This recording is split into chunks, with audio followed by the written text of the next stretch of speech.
অভ্যাস করানোর জন্য কাউকে নফল ইবাদতের জন্য চাপ প্রয়োগ করা জায়েজ আছে কিনা? নফল ইবাদতের জন্য সাধারণ অবস্থাতে চাপ প্রয়োগ করা জায়েজ নাই, কিন্তু অধীনস্থ লোকজন, নিজের ঘরের লোকজন, তাদেরকে মৃদু চাপ দেয়া যেতে পারে, যেটা জুলুমের পর্যায়ে যাবে না। সেটা হলো দাবির জায়গা থেকে, সেটা শেখানোর জন্য, অভ্যাস করানোর জন্য অধীনস্থ নিজের পরিবার সদস্য এরকম লোকদেরকে। তাও চাপ বলতে যেটা বোঝায় যে জবরদস্তি করলেন, কষ্ট হলো, তাকে করালেন, এটা করা যায় না, কারণ এটা ফরজ ইবাদত না। নবী করিম সাল্লাল্লাহু আলাইহি ওয়াসাল্লাম রমজানের শেষ দশকে পরিবার লোকদেরকে ঘুম থেকে ডেকে তুলতেন ইবাদতের জন্য, নফল ইবাদতের জন্য। তো এই টাইপের পরিবারকে আপনি আহ্বান করতে পারেন, এটা কিছুটা দৌড়াদৌড়ি বলা যেতে পারে বাহ্যিক অর্থে। কিন্তু চাপ প্রয়োগ বলতে জুলুম যদি বোঝায় বা জবরদস্তি যদি বোঝায়, তো অভ্যাসের জন্য জবরদস্তি করানো জায়েজ নাই, কারণ বিষয়টা নফল।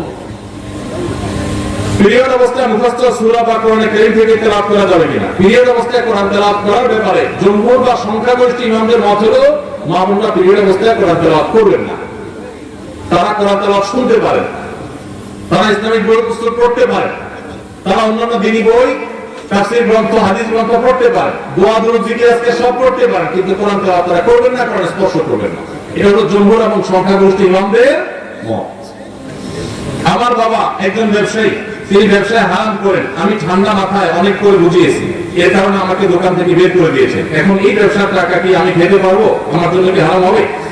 পুরো ব্যবসাটা যদি হারাম হয় এবং হারামের উপরে দাঁড়ায় থাকে, তাহলে আপনি নিজে যেহেতু দোকানদারি করতেছেন, তার মানে নিজে কিছু করতে পারবেন, তাহলে আপনার জন্য জায়েজ নাই। আপনি প্রাপ্তবয়স্ক হলে আপনার বিকল্প উপার্জনের পথ আপনাকে খুঁজে বের করতে হবে।